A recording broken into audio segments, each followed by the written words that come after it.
All right, I've already got all the luck and everything sticking to me right now from eating that. Now I need some wealth to stick on me, which is good. Travis does great things with that.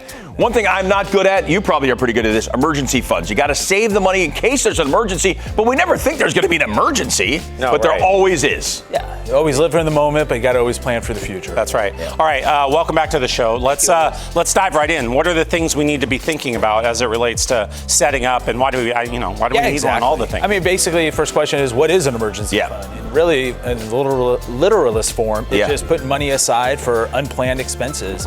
You know, if you consider it, think of it as like a financial airbag for your bank account. You know, just like an airbag is there to protect you in an unexpected collision, that financial emergency fund is there for, when life's moments happen and to kind of protect your financial well-being.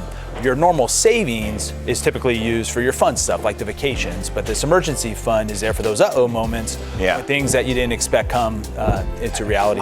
There's all these funds I need to save. That's wild. All right, let's go over to some of the reasons, like why we would have this, like some emergencies, some reasons why we would have this emergency. Yeah, exactly. And it's kind of startling to hear, but a recent study by the Federal Reserve shows that 40% of Americans would struggle to cover an unexpected expense of just $400. So that's a lot of people that are going to need to rely on high interest credit cards or loans to kind of cover that. And we know that brings on a lot of financial stress. Yeah. So that emergency fund really helps prevent that debt cycle. It kind of helps us with that peace of mind. If we know we have that safety net with the financial protection, it can allow us to make other decisions where we're coming from a place of security instead of panic. Yeah, no kidding. That's great.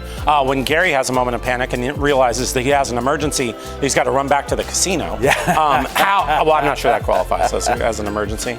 No, gotta go. It does. I gotta get back there. But normally it runs low. It runs low. Well, speaking of running low, what is that amount that we should be thinking about as it relates to saving in an emergency fund? And that is a great question, and we need to know kind of what are we planning for. And so typically the ideal amount is 3 to 6 months of kind of essential living expenses. And what that consists of is your rent or mortgage, your utilities, groceries, insurance, and other necessities. Now, for some of us, that may seem or feel very overwhelming. So we always say start small, aim for $1,000. That usually is enough to cover most common emergencies, such as a car repair or a dental bill. Right. And then once you've hit that milestone, then we can kind of keep building up to that 6-month cushion for you. He just said car repair, dental bill, and I immediately got the hot sweats. You're like, oh God, I don't have the emergency because those are, that's it. What are the other, I guess real quick, what is just that we could even think of, those things that come up from time to time? Yeah, I mean, it's mostly, around the house. Around the house. My refrigerator broke. Yeah, water heater always seems to go, right? You're like, the water's spit all over the place. There's no handy bones here, so that's an emergency fund. It's not self-fund.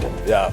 I guess in an emergency, you could pull out the card, but you better have money to cover the card then, right? One of those types of things. Okay, how about this? Where do we keep the emergency fund? Do we just put it under a pillow? Yeah, under we invest it with you? Like, what do we do? Where is our emergency, in Scott's back pocket, where is our emergency fund? The mattress savings is frowned upon, yes, but no, ideal location needs to really balance kind of 3 crucial factors. You need safety, accessibility, and also growth potential.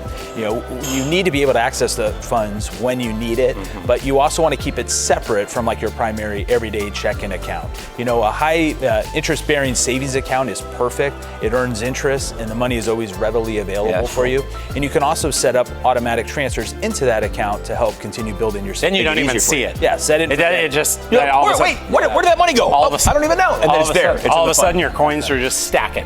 Any other last pieces of advice you have for people? You guys are so good always. Thank you. Yeah, and I mean, just again, start small but consistent. Even $25 a paycheck really adds up over time, and we may not think it, but that little bit of savings every single month paycheck does help. The last thing is really resist that urge to dip into that account unless it truly is an emergency. And it pains me, but the casinos, concert tickets, shoes do not constitute. Those aren't emergencies. It's an emergency.